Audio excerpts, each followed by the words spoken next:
Okay, we are live, everyone. My name is Baysad. My name is Risa. And we are the founders of Wonder Looper, and we are broadcasting live from our showroom here in Yokohama, Japan, to bring to you the world's greatest live stream, the Wonder Looper weekly live stream here. I hope everyone's doing well. It is a Monday morning for us, and it is a Sunday evening for many of you out there. It is a chilly morning here in Yokohama. The cool came back all of a sudden. It was up and then down. The temperature's all over the place. Regardless, we're here. We're happy to be here with you. We know that there's a sports game on tonight, so we thought we would be able to provide you guys with some additional entertainment. You know, something that you watch pre-game, unless the game is on right now, which I'm not sure. At first, I thought it was on right now, or not on right now, or I don't know. I don't know what the heck's going on. Either way, we're happy to be here. We got a couple of previews out there for you. We're here to answer your questions, of course, and see what other shenanigans we can get into. And no, I'm not going to do the shenanigans joke.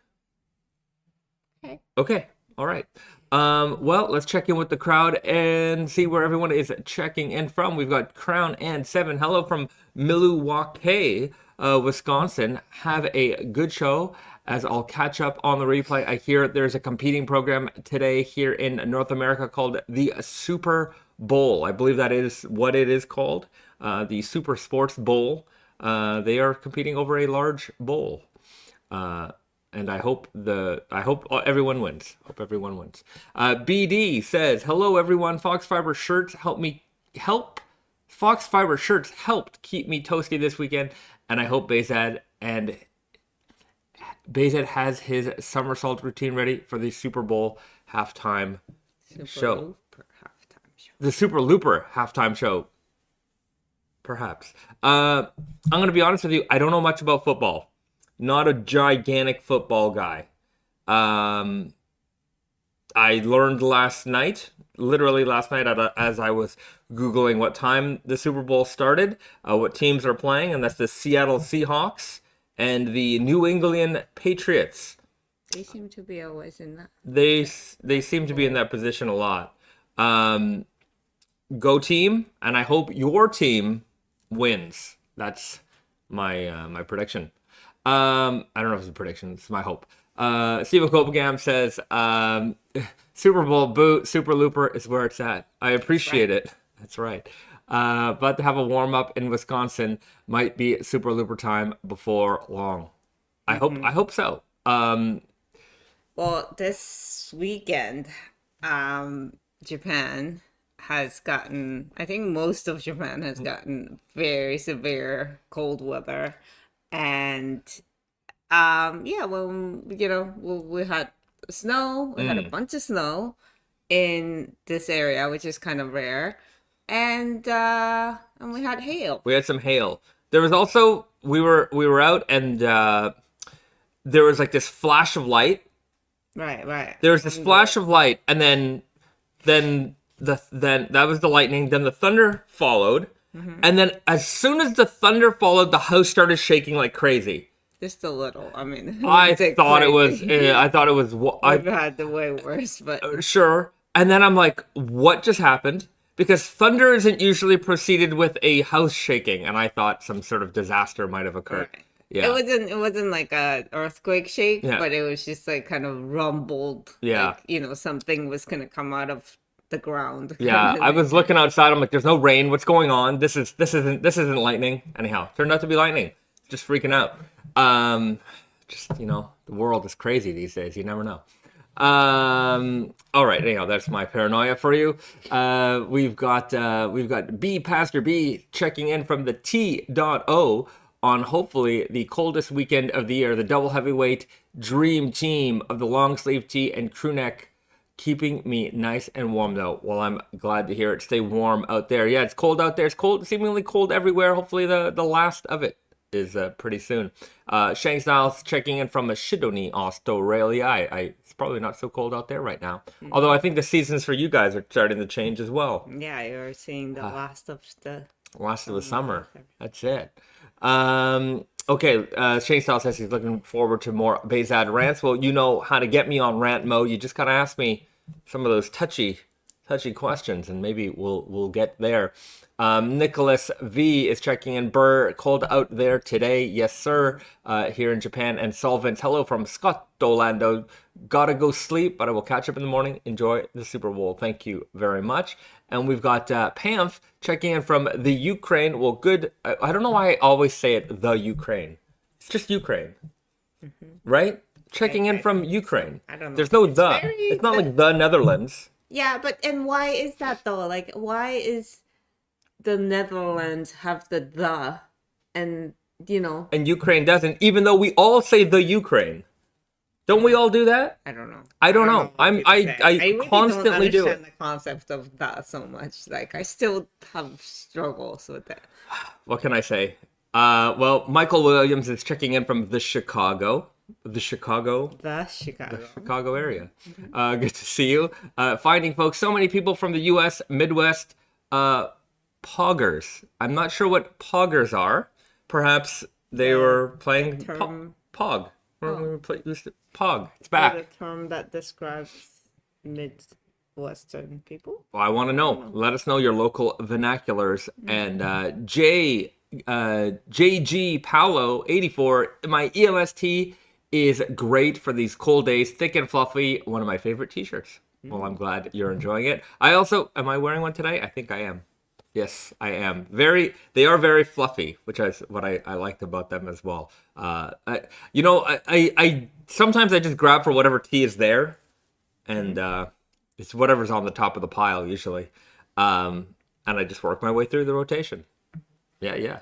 The Raven says I just call it Ukraine personally. Right. Yeah. Okay. JG Pala says used to love Pogs. Didn't we all?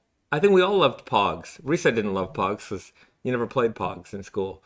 But it seems like, to me, like, I think there's an equivalent of that here, but like it seems like an old school, like a really old people, like a wartime I see activity. Right. It was like early 90s. Pogs really just hit the scene. And it's the one that you like slam and then they flip. Yeah. Right. Yeah, that's like when like people didn't have like TV. That's when they played or something. I don't know. That's how I feel. No. We were like Lion King. Like every property that you could imagine had a Pog, and we all played it in school, and we all would have our Pog collections and probably lose them all in the same lunch hour because we were basically. It wasn't gambling so much as we were playing for keeps. And so, I think a lot of parents got upset that some kids' Pog collection got like basically cleaned out in an afternoon. And then I just remember there was a unanimous banning of Pogs across all school districts. And then that pretty much killed the game. Nobody played it anymore. Yeah. I'm a good lobbyist. No, in the region. No, not like Pokemon cards. BD says, I had an official Pog playing board. It was like a wrestling ring, but for Pogs. Well, there you go. Craig Hat Dad says, haha, Pog. Oh my gosh, I haven't given that a thought in over 25 years. And JG says, still remember digging through barrels of Pogs, looking to see which I'd get. Some cool graphics. Didn't have many Pogs, but I was Slammer City. Stephen Kopelkamp. Yeah, I guess there's a lot of us in this age group. We used to play. It wasn't long, but it definitely is a strong memory. I just remember it wasn't a game that we all played for very long, but we definitely all played it. And a couple people clarified the Ukraine was when it was part of USSR. And it's better to drop the V these days. All right. Well, yeah, it's not even there. It's just I don't know why I guess maybe you heard it. Maybe growing up. Said when the USSR was a thing. All right. Well, there you go. Thank you for the clarification. We've got BD requesting some Wonder Looper Pogs.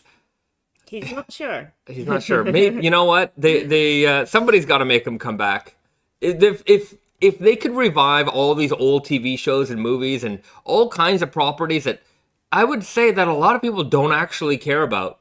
Why haven't Pogs made the revival? But Pogs is not the property. Like Pogs would have properties, right? Like Pogs is the game Yes. that is like the plate for the properties to Correct. make there. Yeah. Well, they would license Disney and all these cartoon shows and whatever, and they would make the little, Yeah. the cardboard I mean, like things. I don't know, Pokemon cards or Yeah, people I don't know. play I that. guess people are always trying to that trading card seems to dominate the world of collecting. But Also, some what is sort of- that thing where like it's like a stadium for a little like Oh, the top, the Beyblades. Beyblades, Yeah, the yeah. kids here really like that. What can I say? There's a lot of games. That is a lot more exciting, I think.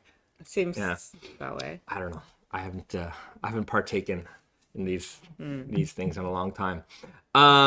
Anyways, I hope that was a nice little warm introduction down memory lane here.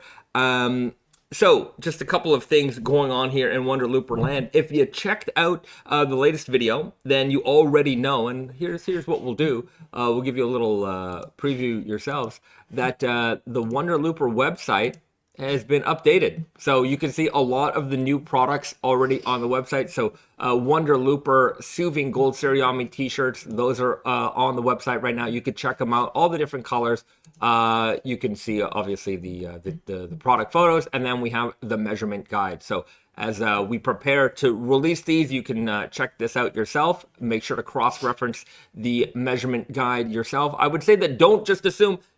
It's a fair assumption. To be fair, it's a fair assumption. If you're a medium, you're probably a medium, but double check the measurement guides because, again, not every medium is the same medium, different brands, different fits, all that stuff. We generally fit in the Western sizing realm, but sometimes you have a shirt that fits a different way.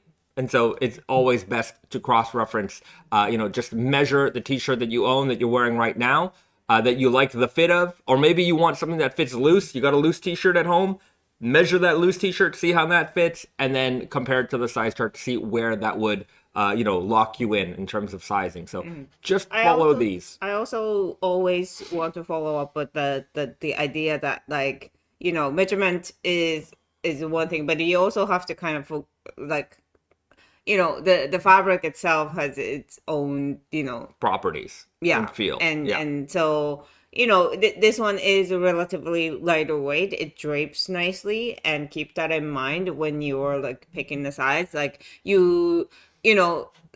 With much heavier t-shirts, like double heavyweight or triple heavyweight, even a little bit of large, if it's a little bit too large, you might feel like, oh, it's too big for me. But then with the thinner, a lighter weight fabric that drapes well, I think you might tend not to feel that. So if you're in between sizes, I would recommend going up in the size. Well, you should always go up in the size if you're in the middle, obviously, because then too tight is going to be harder to deal with than too loose in any case. But especially with a lighter weight things, when it's a little bit too loose, it's probably better because it just has the ability to kind of just be drape over your shape There you go. better. Yeah. Well, yeah, if you have any questions about sizing, obviously this is the place to be. So we'll definitely help you with that.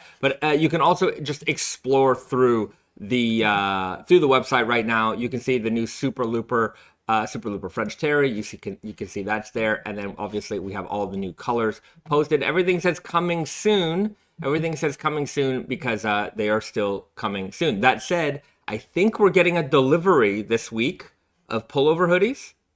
Is that the case? I'm not perhaps, but again, some of our sweatshirts are being sewn in up north part of right. Japan, and they have been hit with severe weather recently, not just this weekend, but in recent past couple weeks. They have been dealing with a massive amount of snow and all that, and so I do know that they're struggling to keep up with the schedule, and that it is on the delayed side of things. Right. So I can't promise anything until I get a notification that it's shipped. Like I'm not gonna assume that it's gonna happen. But we do know that the first 3 batches, the 3 colors, the first batch of Super Loopers are being worked on currently, and those colors are burgundy, navy, and sumi black. And those 3 colors, I think the first ones to come into our warehouse are hoodies, but we also have to wait till everything is in the warehouse in order for us to like put the release date on things. Yeah. So that is a little bit down the line. And then obviously the other 4 colors, heather gray, varsity green, orange, and purple, they are much further down the line. Yeah. But if we, just for visitors to the showroom, if we do happen to have them here in the warehouse, you do have access to them. So that's the major perk of coming to shop in store here. Well, not so much in store, but in our showroom, is that you have access to anything. Even if it is not released yet, we will make it available for you here. So one perk there. And also, I just want to go back to the website because I like perusing the website. You can find I just want to show people where is it, the ringer tee. Why can't I see it? Recycle cotton. Yeah, there it is. So you can see the new ringer tees are here as well, and then I think it's under ELS, which is the you can see the dyed, the Sharinbai Amami natural dye ELS recycled cotton slub t-shirt. So you can see all of the photos of these guys here. So everything's on the website with the pricing, with the sizing comes when they actually come into stock. So if you want to peruse, check out all the new stuff, make your plans for what you'd like to get this season, you can already do that on the website now. So there you go. Okay, the Raven says, I hate to be that guy, but I found a typo on the Suvin description that says rise washed instead of rinse washed. Well, thank you very much. We'll get to that. I appreciate when people point out the typos. When I write, I tend to miss these things quite easily, because when you write something yourself, you know what you wanted to write, and then sometimes you type it out wrong. But when you're reading it, you're reading it the way you thought you wrote it. So anyhow, I have to really double check myself 100 times. Everybody knows the concept of mistyping. No, some people are. Do they? I don't know. I see. Nicholas V says, has Bayside lost some weight? You look trimmer these days. I don't know. I've been up and down since Christmas. I really gorged myself, and I definitely put on some weight after Christmas, and I've been trying to reduce it a little bit since then. Eating caramel for breakfast, as delicious and as great as it sounds, turns out there's consequences. And don't do that every day. I did that for like 2 weeks. It's great. This French caramel sauce, I put it on everything. Waffles, fruit, you name it. Anything that you could caramelify, I did it. Sometimes you gotta do it. Sometimes you gotta live. Okay.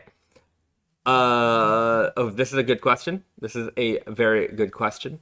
Chris Karras asks, have we had any Iron Snail talk? What talk are we talking about? Iron Snail talk. You ask the question. Ask the question. You might get an answer. PB says, I was wondering if you guys have plans on the upcoming release retailer availability. So basically we will have an update on that. So let's just go back to the website again. I love that move. So on our website, I have to actually update this to have a little extra thing to talk about the Redcast Heritage release time. I was rushing to get this done. Am I the only one? This is off topic, but am I the only one who gets really? I think we should standardize the time, not to American Eastern time. What time should it be? Japan time. I get always confused because it's like we don't know what we're talking about. We gotta say 2 times. I understand, we're but and then we gotta talk about with the red cast. We gotta talk about the European time, obviously Spain time. Timing is a little difficult. I go Eastern because I'm from the East. I know, and but so right, but I just know our audience. Much of our audience is in Eastern time, and some reason Eastern time dominates the world. It just does, and so I think a lot of people, when you're considering time, it seems like Eastern time is the standard time. I don't know. You guys tell me. Anyhow, as for releases, as the full customer retailer availability, we will have that part of the website updated relatively soon. So upcoming release retailer availability. What I like to do is break it down by actual release. Mm-hmm. Sure. And I think it's a good idea to make sure that, these are the upcoming shipment that we just shipped, basically. Yeah. So we will update it as the releases are confirmed, and in reality, I guess this page should update to Suvin Gold, and that it should have webcast name on it. So that'll update, and then whatever the next thing is, that'll then release, and then these older releases, I'll push them down.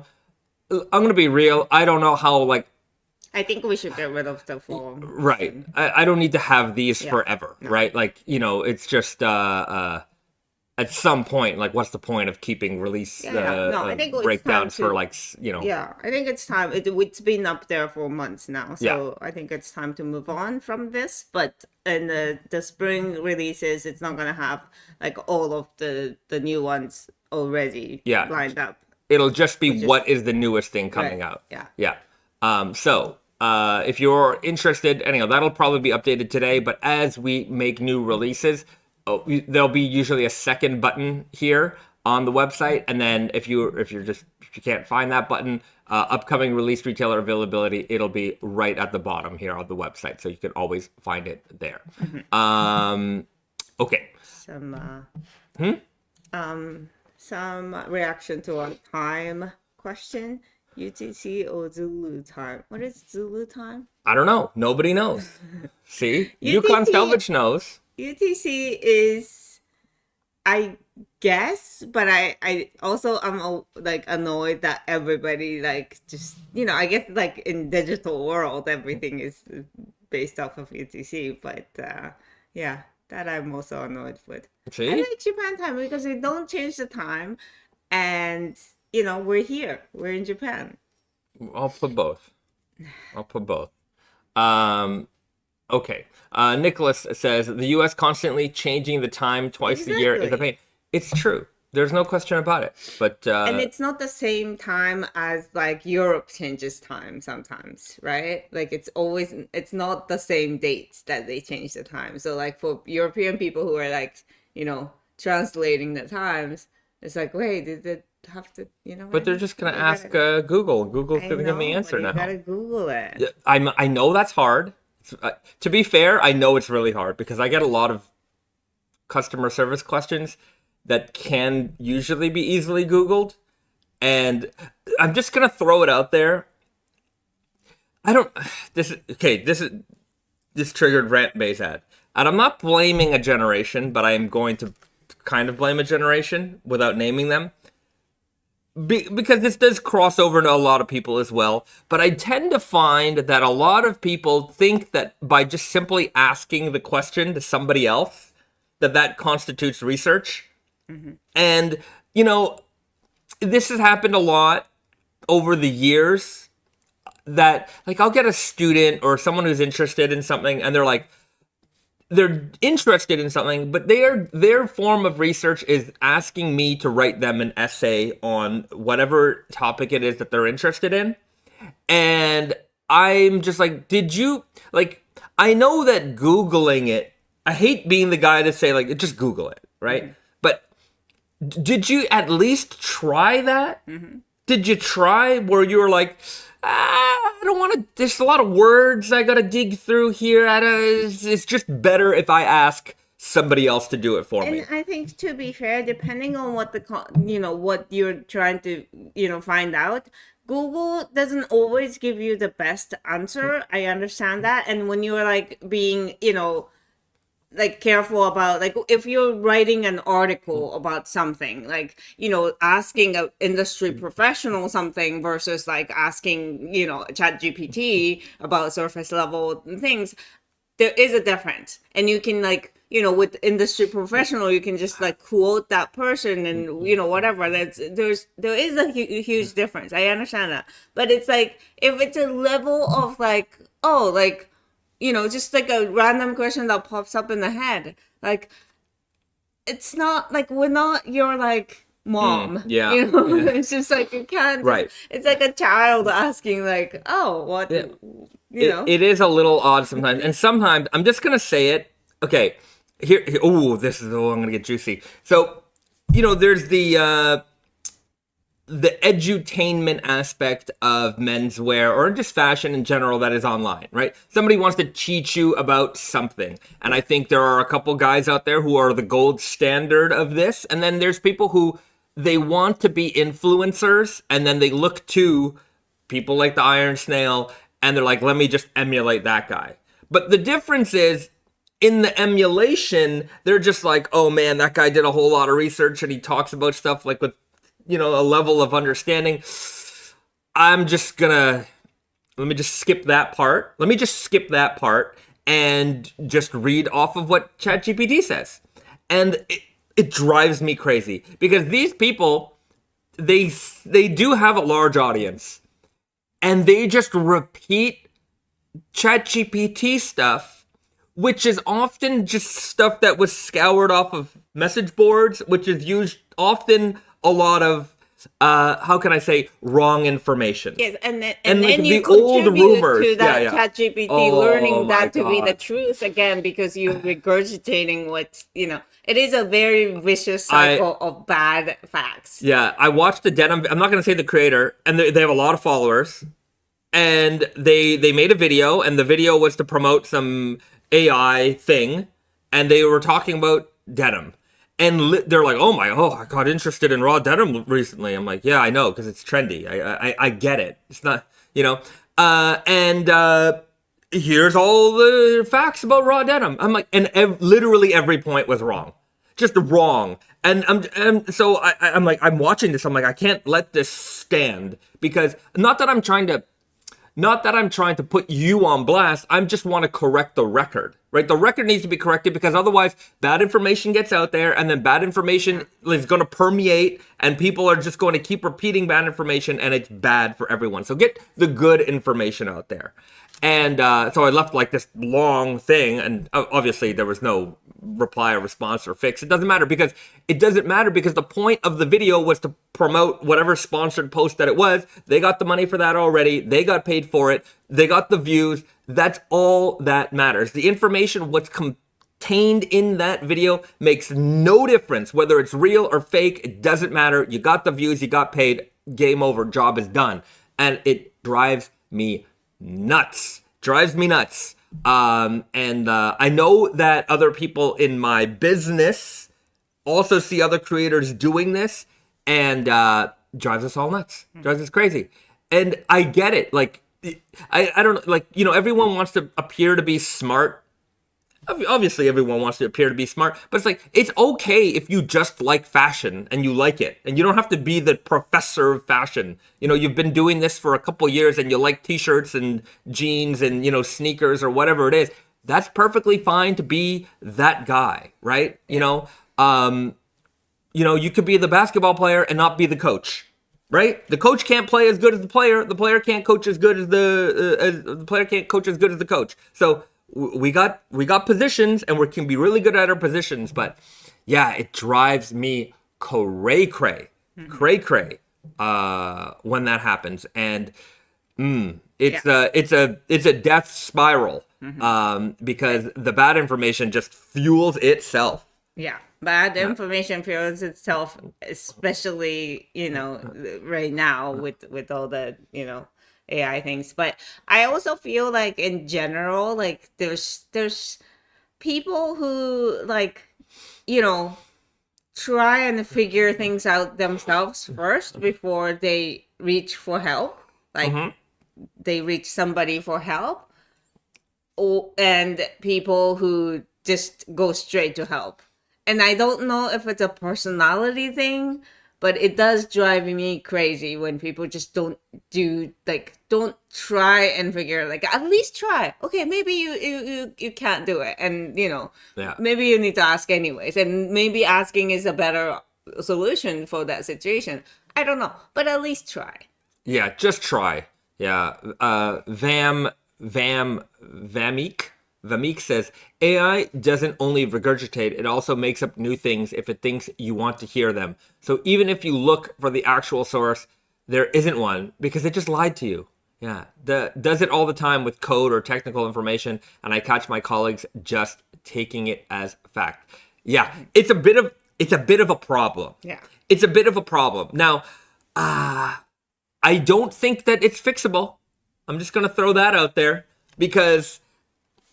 But we just need to know that, right? Well, like there is a like. I'm just gonna say it the way it is. The dumbs outnumber us, and the dumbs are going to use this without any critical thought because the idea of critical thought doesn't exist, and so it's gonna be harder for those who have a little bit of like, yeah, I don't know if that's true or I don't know if that's right. It's gonna be harder for us to fight this thing because it's like a zombie apocalypse. Eventually, the zombies win. You can survive, you can fight, you can shelter in that mall for as long as you can, but eventually you run out of resources and you got to move. And that's when they get you. Yeah. That's when they get you.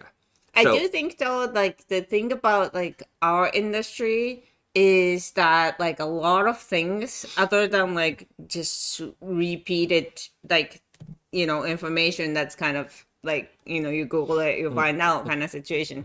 Like, there's a lot of things that is not online, and it just lives in people's heads. Or deep in a book.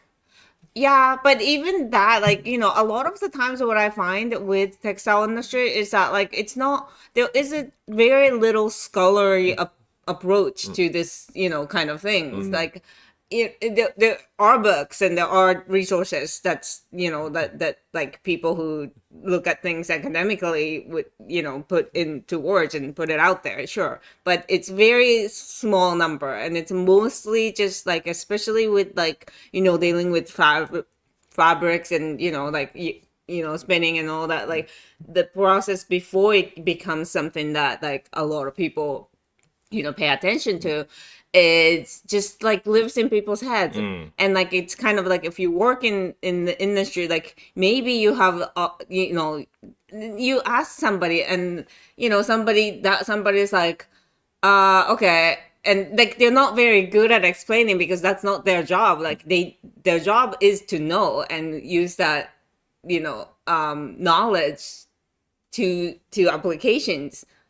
And so, like, when we ask a question because we want to understand it, they're just like not so great at explaining it to us. And it's like, it's cool that because we can rely on you to figure it out for us. But I also want to know because, we're curious. Yeah. Yeah. It is a very difficult learning curve in this industry, I feel. Like, I'm just... maybe a lot of people are interested in like getting into this world, but can't because they really don't, if you're just, like a textile person, like you can't just Google it or like, read a book and figure it out. You have to be like in it to understand. So we'll try to uncover as much as we can. Yeah, but there's only so much. There's what does that say? Dink Sosa with the question: Are your clothes made on Tsuriami? Are your clothes made on Tsuriami machines?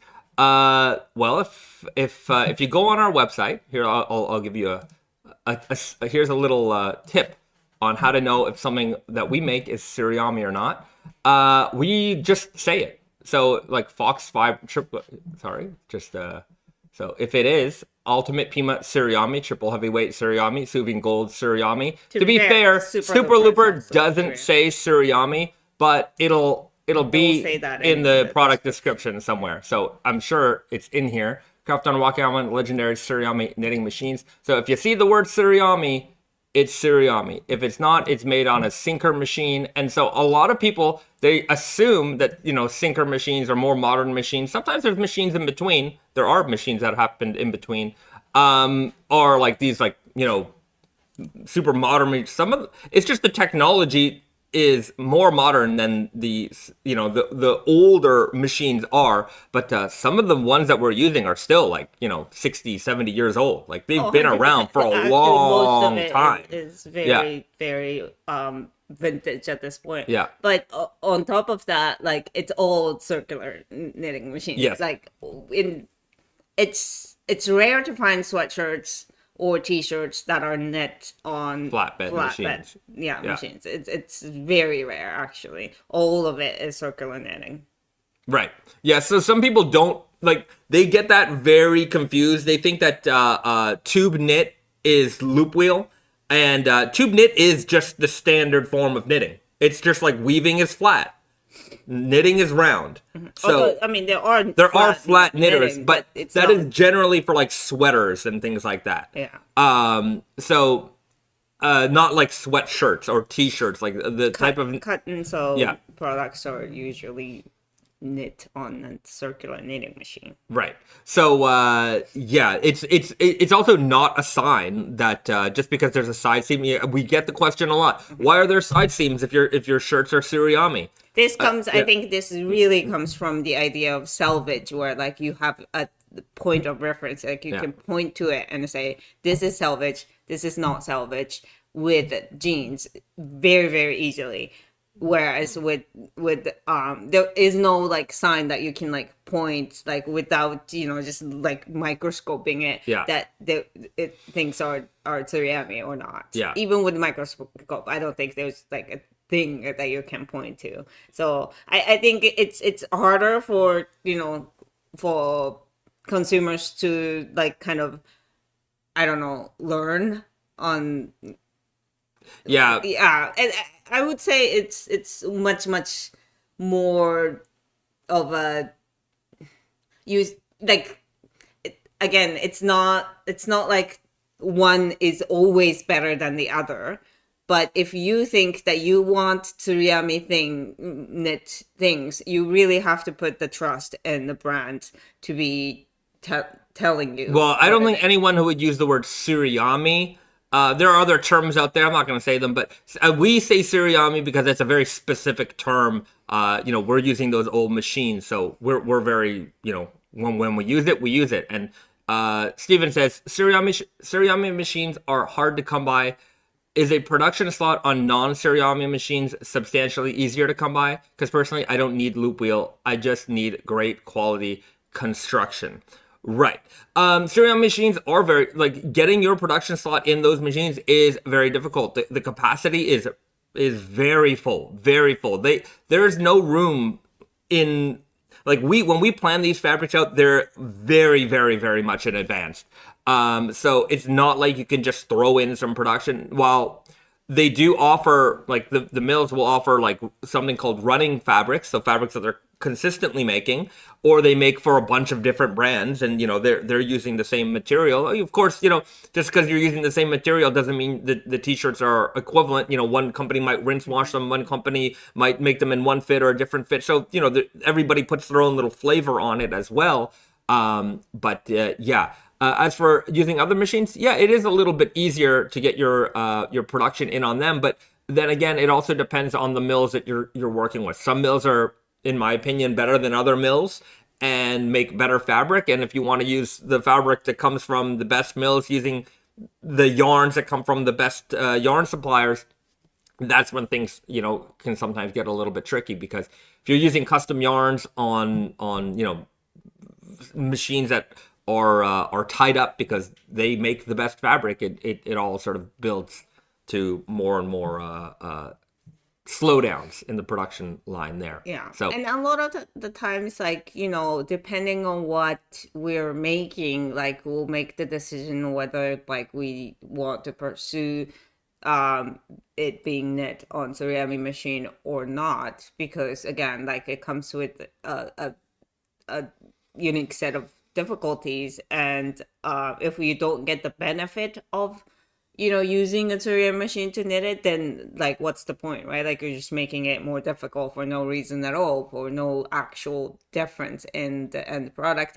Or, certain things are just even better on being knit, not on Tsuriami machines. So, yeah, it all depends. I mean, I like the Tsuriami machines for a couple of reasons. One is that you're actually preserving history, and that is something very special. And it's not, even though like tangible differences are there. Like there is a stretchiness and a bounciness to the fabric that is present in Tsuriami fabrics that you just don't seem to get in other machines. Like I would say that if you do go to the microscopic level, that's where you are going to see some physical differences in like the loop structure of the fabric. So there are technical little difficult differences, but like for the average consumer to see it's not something that is going to be evident, like very, like something that's going to show up very obviously, like selvage denim is going to be. And like that is also where like we kind of we're not like always making decisions in a vacuum, like we want this, we want that. Like we work with the mills and the people who've been involved in the industry for long enough that like they can advise us on like maybe this is a better way to make this rather than on this machine or that machine, or like this yarn or that yarn. It's like we always have to like work with them to give us the results that we want. And I think that's just like how it goes. And, a lot of the times, like people kind of make a purchasing decision maybe based off of like, like a keyword, like, Tsuriami machine or salvage denim or chain stitch hem or things like that. And I think it's just like, it's cool because I think the more people, especially with salvage denim, the more people who know about it and can appreciate that, then it's easier for the mills to preserve that and keep it running and make sure that it's up to the standard. So I think it's wonderful, but at the same time, it's it is a weird thing that we do in like. I mean, it makes sense that nobody has time to like really dedicate their life to like, learn about, these little things. But, it's just, there's way more to that, like surface level, like, like keywords.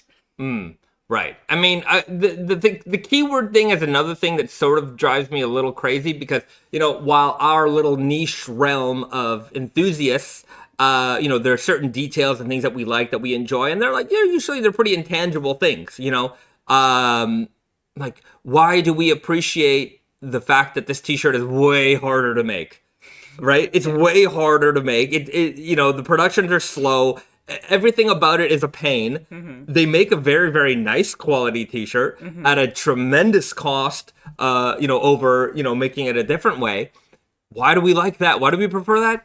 I don't know. We just do. We are wired that way. But the problem is that like, because I would say that a lot of the we all live online, right? We don't live in the mass market. Like, a lot of the brands in our realm, we're very online in this sense. And it's just annoying that every now and then you'll get some, and this is exactly how it happens. It's like you get somebody from a big brand, their design team, somebody in that design team is with it, right? They're fans of what's going on online. They're fans of what's going on in the niche.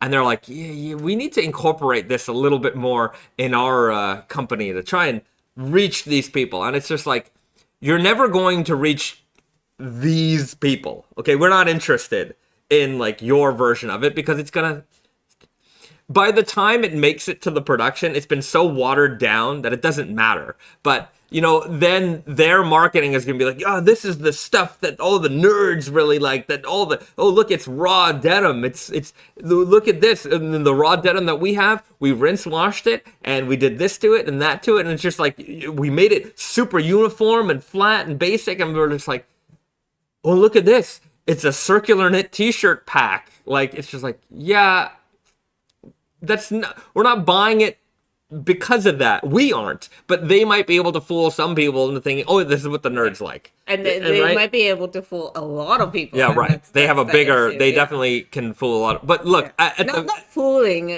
that fooling might be the weird word. But at the very least, if they cross someone over to be like, this is what you should care about, then if they get on that keyboard and start looking up online what that detail actually means, then they will hopefully find our realm. Yeah. I would imagine that's how, like a lot of like denim world developed to the point where, I feel like, I think a lot of people in this chat probably found us, denim, things like that, just by being like, I want a better version of the thing I have, right? I want better jeans. I want better t-shirts. What is the best? What are the things I need to look for? Most people never consider that, right? It's just, our realm, it feels like a lot of people do, but that's because we're here in the chat, we're here in the forums, we're online, we're on Instagram looking at this stuff. It feels like there's a lot of us.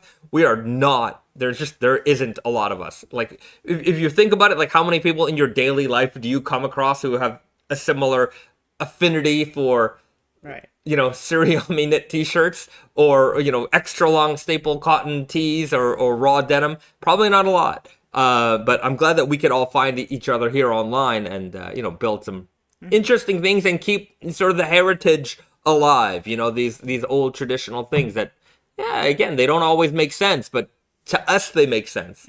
To us, they make sense. Okay, you guys have been patient. We were talking about education. We went on a weird rant thing here. We talked about the master of online clothing, apparel, rugged wear education. That's the Iron Snail. We all know Mr. Michael. He does a great job, and we've got something brewing. And he teased it, so I'm going to tease it. He teased it, so I'm going to tease it. We were being very, very patient with this, I think, because we've been working on it for a good while, and we haven't really talked about it or showed off anything because we just wanted to kind of work with the same wavelength and the same schedule. Back to the factory? Oh, the product? Yes, of course, because we had it. Oh, I thought you knew. Yes. Okay. So hold on. Give me a second. Keep talking. Okay. Yeah. So we've been working with Iron Snail to kind of come up with something that we can do together. To work on something unique that we don't already make in our main collection. But something that he can talk about. We wanted something that has the story behind, so he can do like a just a good like overview of the whole history, because I think that's what Iron Snail and Wonderlooper have in common, that we are interested in these history and how things came to be, and the craftsmanship and all of that things. So I'm running out of things to say. So we're running. We don't have the samples in our showroom currently because we made we're making two colored things of the same things, and we had 4 samples, 2 of each, and we sent 2, one of each, to Iron Snail already, and then we have sent the other 2 back for to the factory to kind of make a change, like a little adjustment. Yeah. So that's why we don't have it. But here is what we are working on. So that's what we're working on, a classic after hood. So you can see here, this is one of 2 styles, but It is the same style, but this one is the one of the colorways. Yeah, so a burgundy and sort of a beige gray mix tone. Oatmeal body. Yeah, so it'll have these contrasting details here. And this is reminiscent of the early hoodies of the world. And that's a post that Michael shared online. And so there will be an all oatmeal version of this, and then we will have the contrasting version of this as well. And this is sort of our way of walking you guys through the history of the hoodie. So original hoodies, the hoods they came after. And so we're going to talk about the construction, the way that they came to be, the styling of them, and then we're also going to be using a knitting machine that we haven't had a chance to really highlight yet. And I think the point of this project is not that, like, you know, there's the originals, right? Like the ones that are actual vintage. And one of the reasons why, like, we're kind of fascinated by this is because the you know, this style didn't really stick. It's kind of like the type 1, type 2 denim jackets in a way that, like, you know, it's you know, you still see the vintages and all that, and you can definitely make the new versions of it, but not a lot of companies doing that. It's just that we got so used to, like, this type of hoodie, like the built-in hoodies, just like that we're so used to, like, the type 3 design of denim jackets that, like, whenever you say denim jacket, you picture type 3, and whenever you say hoodie, you picture this construction.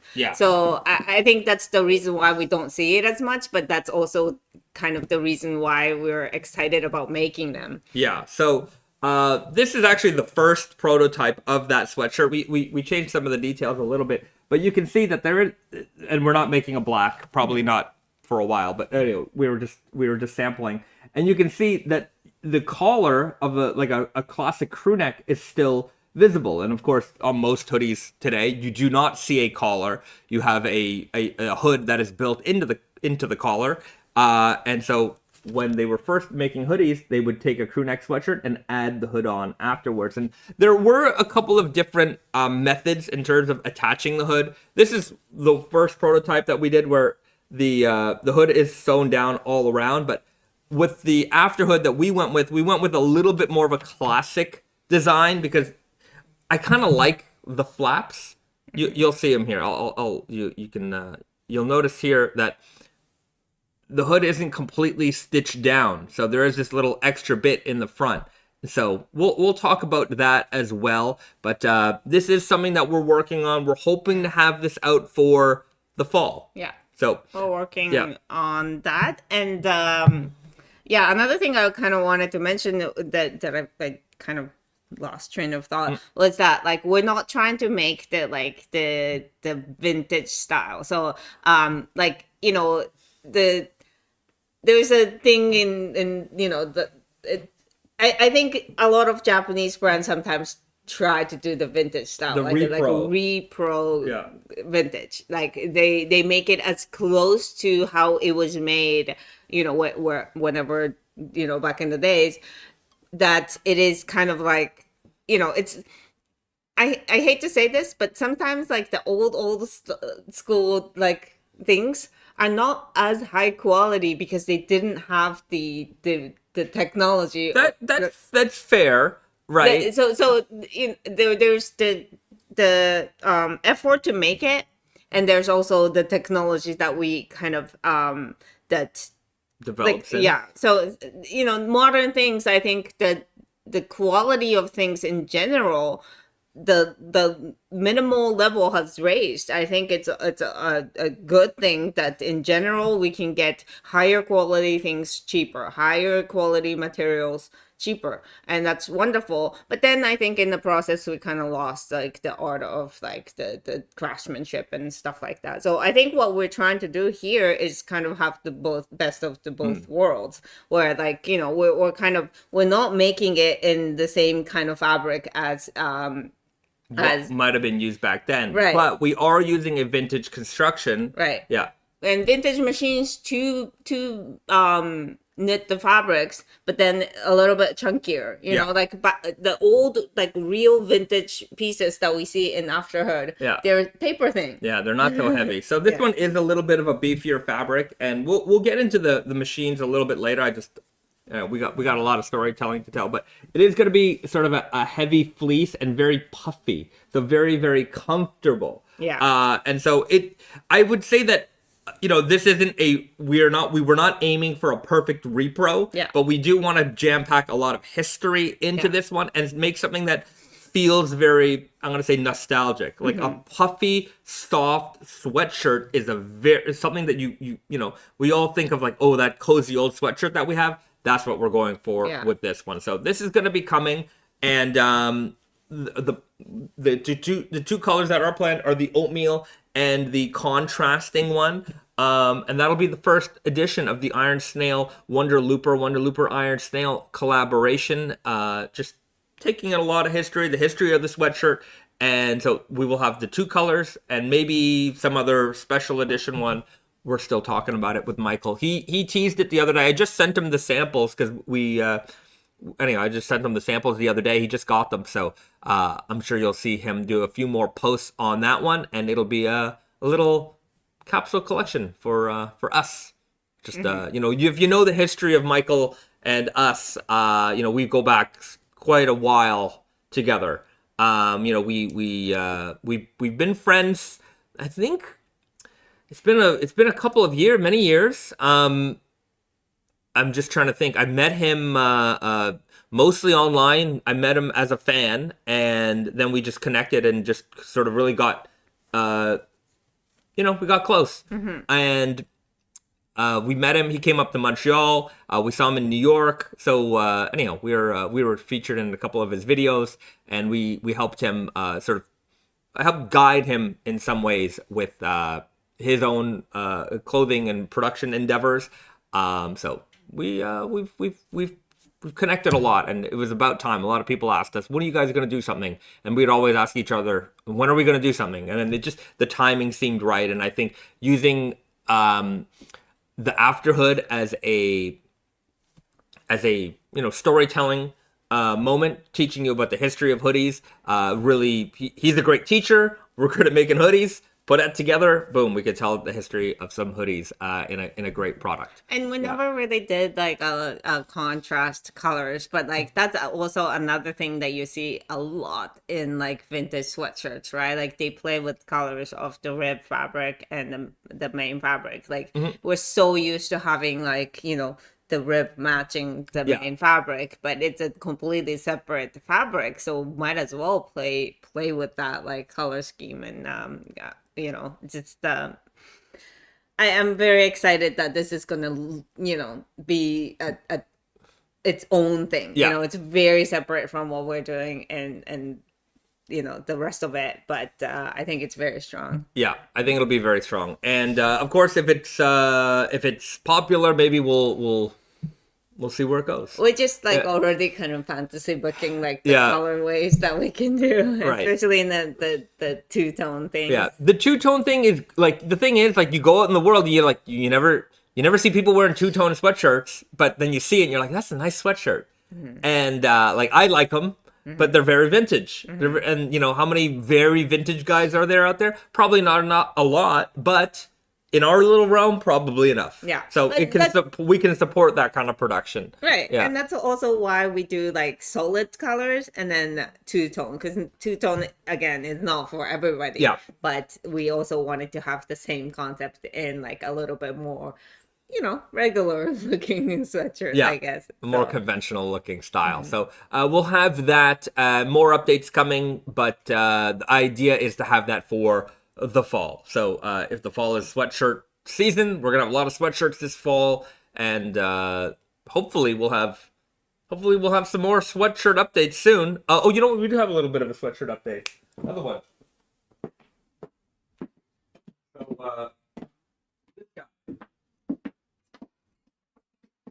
Super Looper sweatshirts are in production right now, as Risa mentioned earlier, and we are rinse washing them. And you can see that it's hard to tell, But if you go on the website, you're gonna notice like we have all the colors, and so can you see a difference between these two? Not much, but there is. It's hard to see There in is the camera. Technically, there is one. Like this is the original sample, and then this is like the production sample. So the production sample, the rinse washing is a little bit more intense on this one, and so the colors in general are a little less saturated than like maybe the original ones, but it does give it a little bit more. I would say more, vintage look without being overly processed or anything like that. So. But I mean, this is basically like what you get after you wash it at home anyways. Right. So it's just kind of like, it's not, it doesn't look like it's been washed like, 50 times because it hasn't. It's just one wash. But I feel like the texture of the fabric, in real life you can tell even more, but in camera it looks exactly the same, to be honest. Yeah, I'm gonna say like in real life you could tell, but there's not much of it. You can only tell because it's next to each other. Yeah, and then the zippers are a little bit more wavy because it's also been washed, so it has that washed the same look thing to with it. the seams. Yeah, right. Like it's a little bit more textured, I feel. Yeah. So just anyhow, that's just something that came in, and then also. These are in production right now. So we just got the first production sample of the new Ultimate Pima Tsuriami t-shirts with the new label. The new label with the pre-shrunk and then that sort of handsome looking, luxurious tag that's to come with it. So Ultimate Pima is in production right now, and that's the first look at the new label on tee. So we have to update the product photos online with that. So that'll be coming soon. Yeah. Okay. Ooh-wee. I'm out of breath. I'm out of shape and out of breath. Okay. We've got what are some questions here? I see two-tone sweats all the time. Always team colors though. Okay. Yeah, I really don't see them very often. Just gotta say it. Yeah. It's not something I mean in vintage land I do, but in modern land not as much. Okay. And then Rugged Tutorial says, yeah, I remember his video during that time. He called you his mentor. That's awesome. Yeah, Michael's he's just a great guy. Really, really nice human being all around.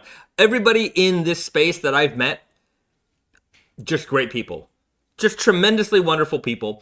Last week you guys mentioned that Carl had he hurt his leg, and I reached out to him. I talked to him, and he had he's similar situation. I mean, he got into a workplace accident, but anyhow, Risa also once shattered her ankle, and he's in a similar situation where he has like a plate in his leg now. Risa also had but. The benefit is that he did it in America where they have medicine that will treat pain, where you had to go for a rough ride.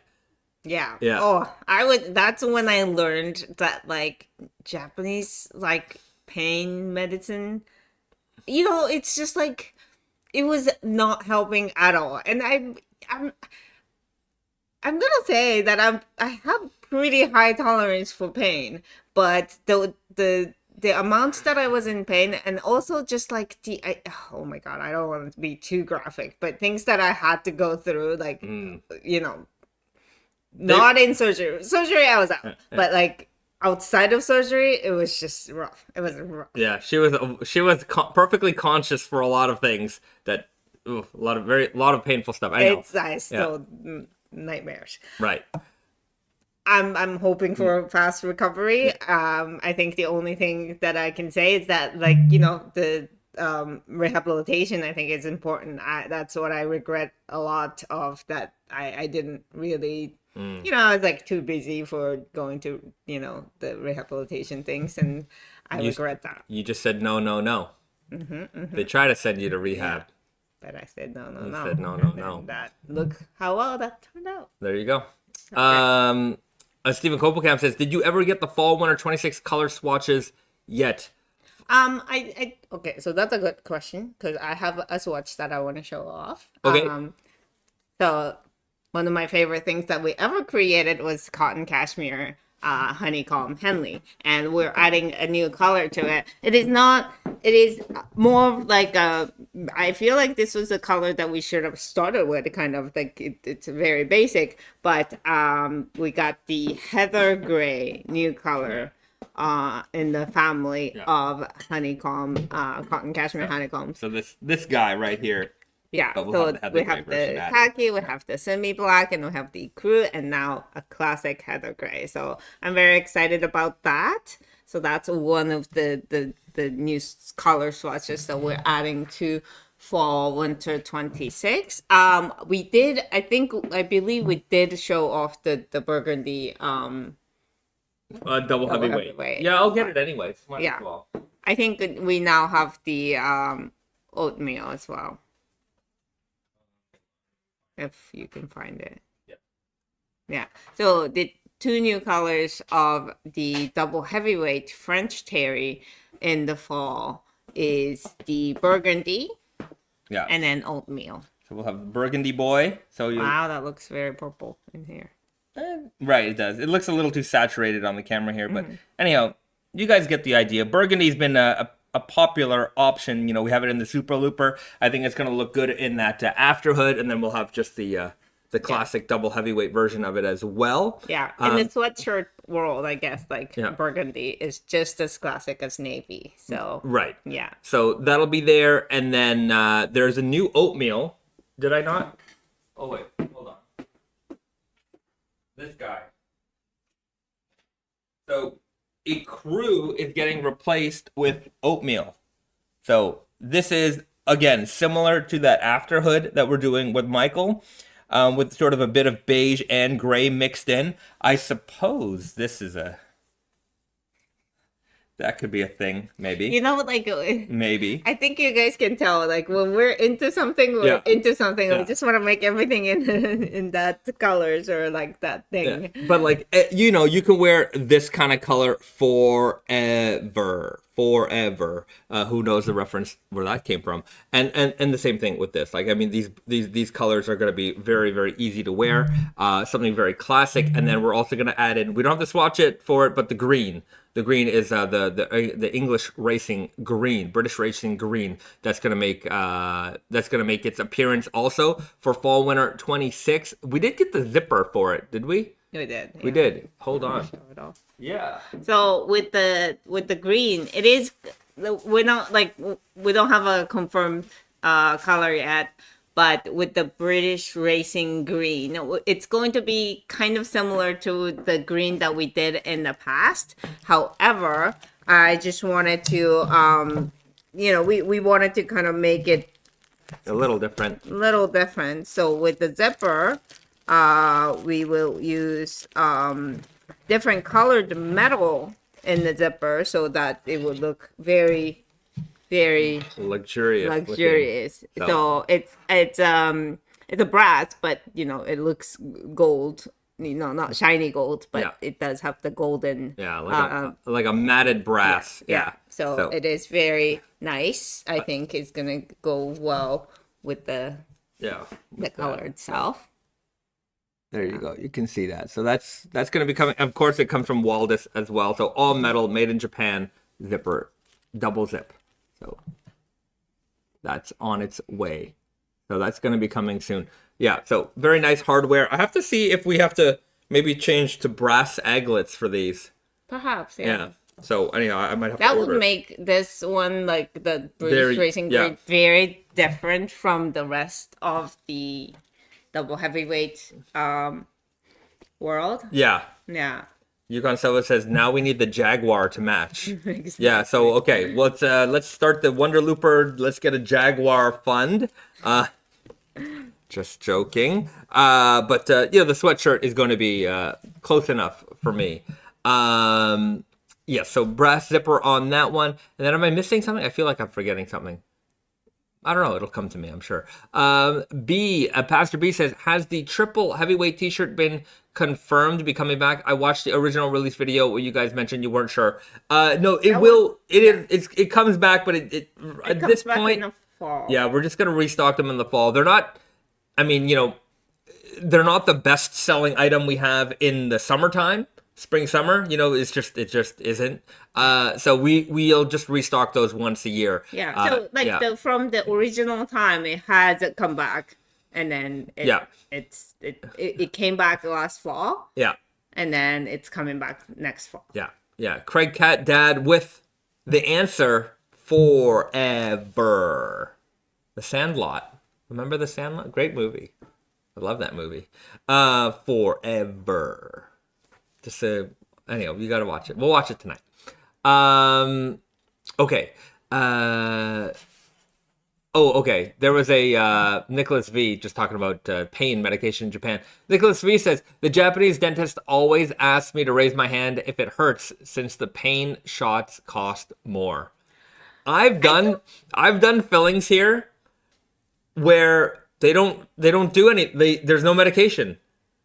Yeah, I mean, some like if it doesn't go anywhere near the nerves, like they don't need to. Right, but in the West, to be fair, I never had to have a filling in the West, but I always pictured that they would shoot you up with something before they would go in there. But here they're just like, if there's a problem, just raise your hand and to be fair, dentist is not like if it's a slight pain, like you raise your hand and they give it to you more. Like it's not that like I think it's not that medication's too costly. I think it's just in general you don't want to be more medicated than you need, especially with like they're very teeth, careful right? with like that. it takes longer to get out of your system, so you don't want like excessive amount, and you're gonna have to live with like the numbness for a while. So I think they just make sure that you are like on like you're covered, but not overly done. Right. And I think with the pain medication, when you're in like serious injury situation, is that like there's a limit, and that limit is very, very low. Like here's a Tylenol. And it's just like when it's you're probably for the best. I'm not anyway, it has its pros and cons, but anyhow. Exactly. It's the same thing with like, like I think nowadays like when you're giving birth, you could choose to get the pain medication. Yeah, I'm not sure what it's called. Yeah, but like you can feel no pain. But it's a very, very recent thing. Like even like currently, like I think majority of people still give birth without pain medication. Yeah, you just feel everything. Yeah, apparently it's never done that, but yeah, it's yeah, it's things I'm like, just knowing how things are back home, it seems like quite different. But yeah, here it's just, that's how they operate. Yeah. But I also did see, like when I never had a serious injury in Canada, but when I had my jaw thing, like they did put me on medication, and that it was very short lived. It's not like it was, it ruined my life, but it was a very like weird experience because you literally get like, oh yeah, she was in Lululand. Yes. Yeah. And it's just like I've never had that, especially from a hospital. Yeah. Like, Stephen Kopelkamp, the pain medication for giving birth, epidural. That's a lot more rare here in Japan. They really don't do that very often. But yeah, like Risa had a jaw dislocation, and they sent her to outer space when they. I came out of it probably relatively quickly, but it's just the fact that they did that for just this. Like, it was like, what if I broke my leg in Canada? I would have been maybe in trouble because it just seems like the level of pain medication they give out casually is very high. Yeah, her crushed ankle. Her non-existent ankle had less medication than they had 100%. They had to put her jaw back into place. Anyhow, I see. Craig Cat that says, watch out for those old amalgam fillings, mercury filled with silver filling. Biological dentistry can help with that. Sure, I'll watch out for it. Well, there you go. There's a PSA for everyone. Stephen Kopelkamp says, in the USA, they always want me to get the shot. I always refuse. And they're always shocked. Right. Yeah, they might just be trying to sell you some pain medication. You never know. But yeah, dentistry in Japan, I'm a big fan. I have to say. Yeah, I see covered with the insurance also. Yeah. Okay. What's I think. Oh, Siva Kopacam. What's the difference between the oatmeal and the ecru? Let me show you. Yeah. So oatmeal is color that is not that is a heathered color. Yeah. We call it top dye in Japan. I think there's a reason for it. I think I read about it, but I forgot. But the top dyed yarns are like yarns that are mixed with multiple colored fibers. So you can see here that they're similar, but the new oatmeal color has a little bit more gray in it. So you can see that there's a little bit more like nuance in the color itself. Yeah. And ecru is the natural color of cotton, so it's not dyed or bleached. But this is basically the base for like other colors. The other colors are done from, the same yarns would make this, and then also other dyed colors. Whereas this one is made from a different yarn, different completely. And the same thing as heather gray. Heather gray also it's on its own a special yarn. Yeah. Just thinking about it now, we might be complicating ourselves because that's the base fabric for a lot of colors.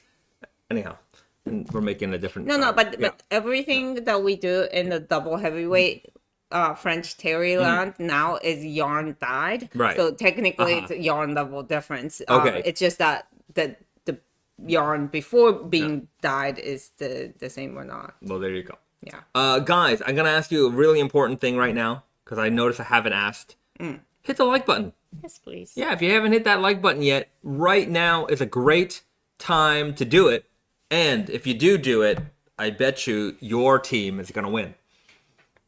Not an actual bet, but I hope Does the team everybody wins. have a team for this though? Because Yes. okay. Everyone has a team.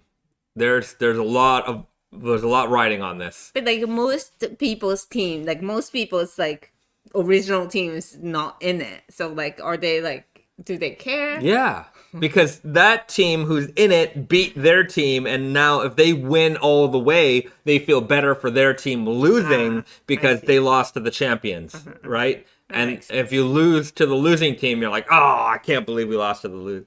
So, you gotta cheer for your conqueror. Okay. Right? I think that's how it goes. Go team. Go team. And then Monkey 7707 says OMG hair. Yes, I have a lot of hair. I have long, beautiful hair. OMG hair. Yeah. I don't know. Some people may not have known that because usually it's tied up. But like I mentioned in the video the other day, I accidentally trimmed my beard down, and now I'm just trying to even things out by having. I'm just gonna do that. Have a beard. But yeah, no, I haven't cut my hair since 2008. It's been a long time. But this is it. This is the maximum. It doesn't really get longer than this. My hair, it just knows it goes to this length and then it falls out.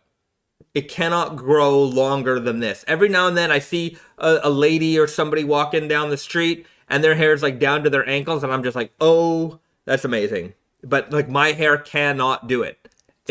I'm going to say that if you trim it every now and then, I think that might help. But I don't believe it. Okay. Yeah. There you go. Yeah.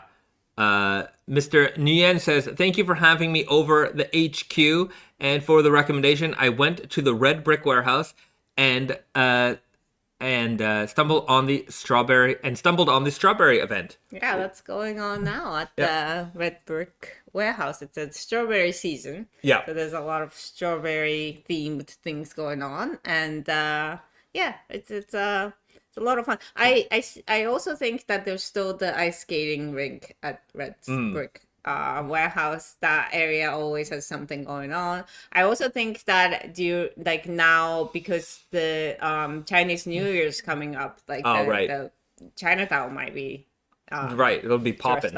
before. Yeah. That's right. So yeah, if you do come out to Yokohama here, there is a lot to do, and like in every video we're trying to show a little bit off of some of the things in the area that you might want to check out when you do visit us. We are not in Tokyo. We're not in the most we're not in the place where a lot of people come to visit when they do visit Japan. Everybody goes to Tokyo.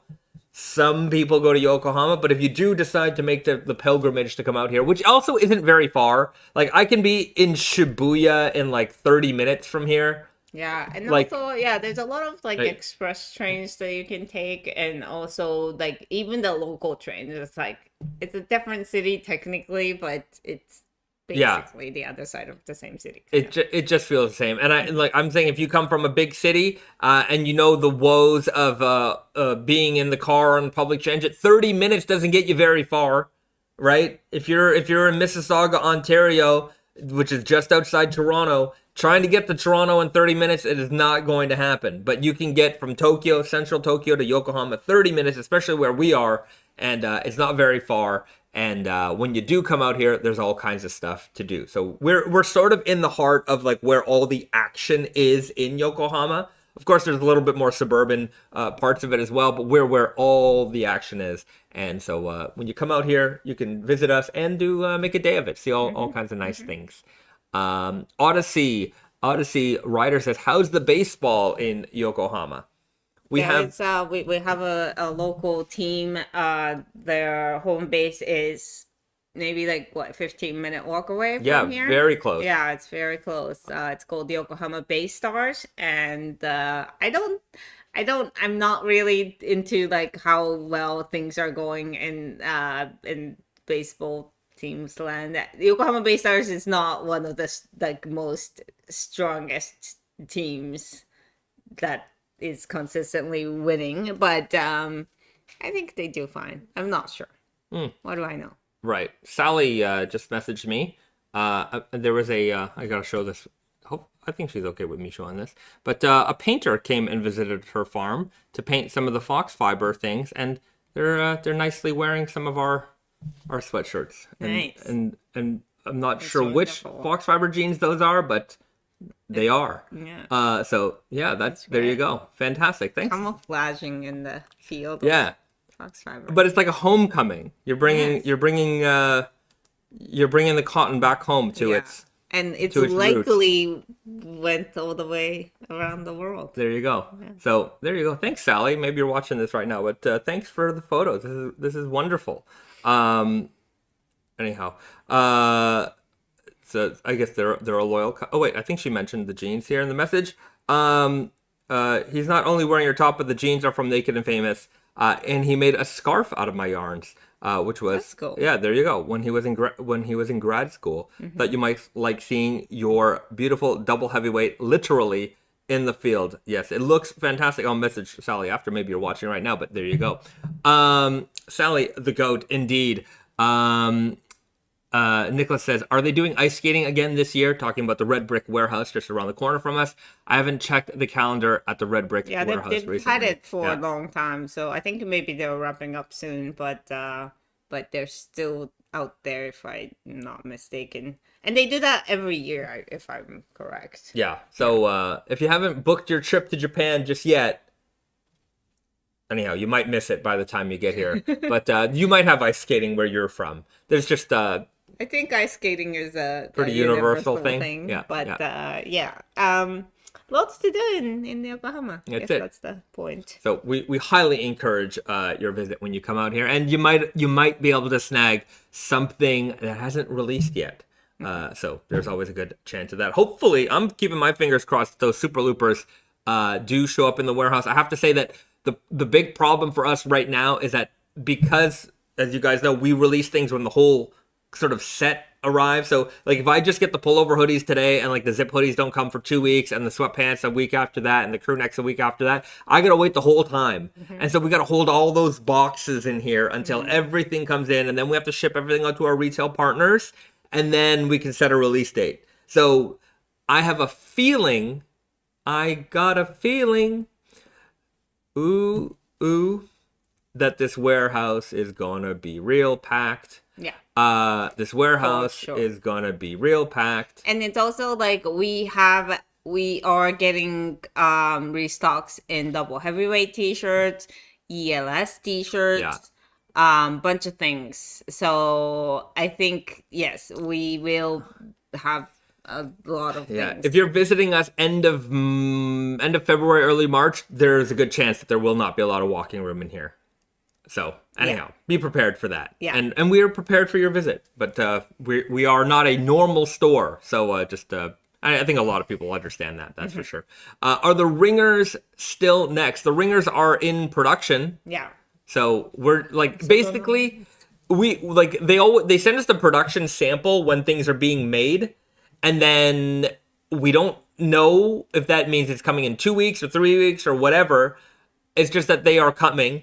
And then, like, 1 or 2 days before they're shipping, they're like, we're shipping it.